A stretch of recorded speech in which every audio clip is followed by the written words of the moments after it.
Et je me suis levée tout en sachant que cette journée allait être différente de tous les autres matins. Mes sœurs, mes frères et moi dormons toujours ensemble. Mais la veille, notre mère nous avait séparés et nous avons dû dormir à 3 dans une autre chambre.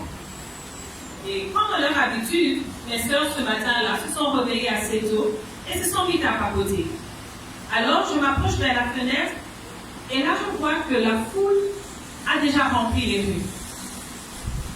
Alors je me suis dit, je savais bien que cette journée allait être différente. Les oiseaux n'étaient pas en train de chanter, mais la population dehors était déjà toute excitée. Un peu tôt pour le brouhaha de ce matin, je me suis dit. Puis le ciel était assez fade. Le soleil brillait bien évidemment, mais pas comme à son habitude. Je la trouvais un peu terne ce matin. Mais bon, ce n'est que moi et mes pensées. Mon maître me disait souvent, arrête de rêver. Tu n'as rien à entreprendre dans ta vie. Tu es fait pour un travail, fais-le et tais-toi.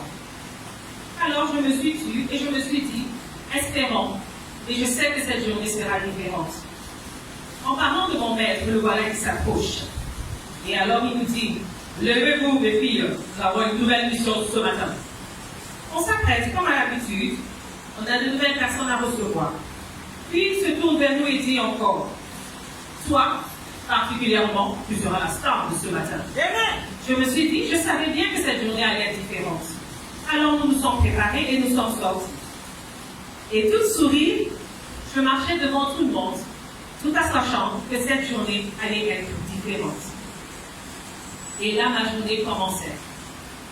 Elle ne ressemblait pas à celle que j'avais prévue, mais je savais qu'elle allait être différente. Et nous marchions et subitement nous entendons crier « Crucifiez-le! Crucifiez-le! Crucifiez-le !» Crucifiez-le! Mais crucifiez qui? Alors j'essaie de m'étendre pour voir qui est-ce qu'on devait crucifier ce matin. Et là j'aperçois un bel homme, mais il est brisé. Un très bel homme, malgré les blessures, malgré les déchirures de sa peau, malgré tout ce sang qui coule sur son dos. Je me rends bien compte qu'il est un bel homme. Et là, je regarde ses yeux.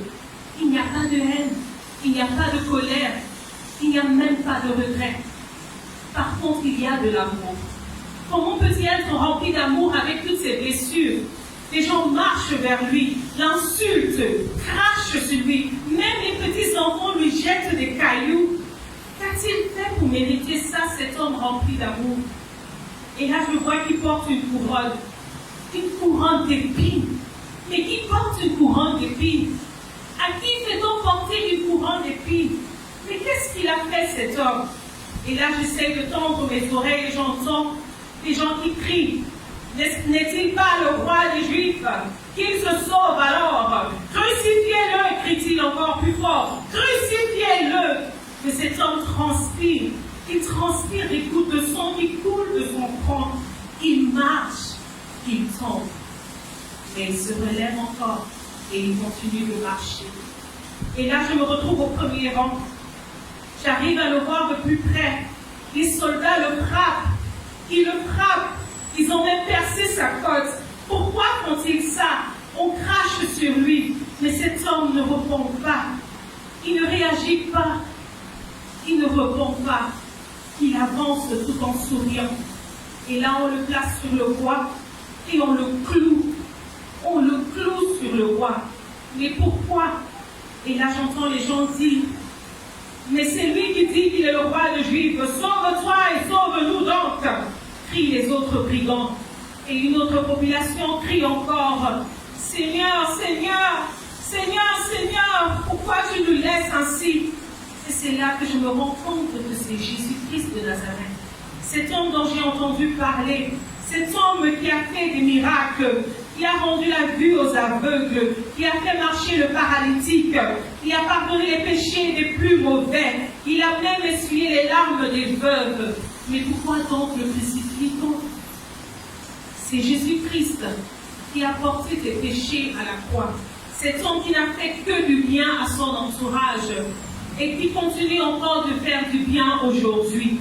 C'est cet homme pour qui le voile du temple s'est déchiré. C'est cet homme pour qui, aujourd'hui, le soleil s'est assombrie. C'est cet homme pour qui la terre avait tremblé. C'est cet homme pour qui les ténèbres avaient dit qu'ils ne peuvent pas le retenir. Mais cet homme, il a fait tout ça pour toi. Il a fait pour tes péchés. Il a fait pour que tu sois pardonné. Il a fait pour qu'aujourd'hui tu sois assis ici ce matin à chanter. Mais est-ce que tu sais qui tu chantes vraiment? Sais-tu qui tu chantes vraiment? Ne méprise pas l'œuvre qu'il a fait à la croix. Ne le méprise pas s'il te plaît. Ne le cherche plus dans ce tombeau, il est déjà ressuscité. Ne le cherche plus sur cette croix où vous l'avez crucifié. Ces crucifix que vous gardez dans vos maisons, il n'est plus dessus. Ne le cherchez plus là-bas. Il est ressuscité, assis à la droite du Père pour toi aujourd'hui. Ne le cherche plus sur la croix. Je le sais. Ça, je le sais. Parce que je suis cette croix sur laquelle vous l'avez crucifié. Amen.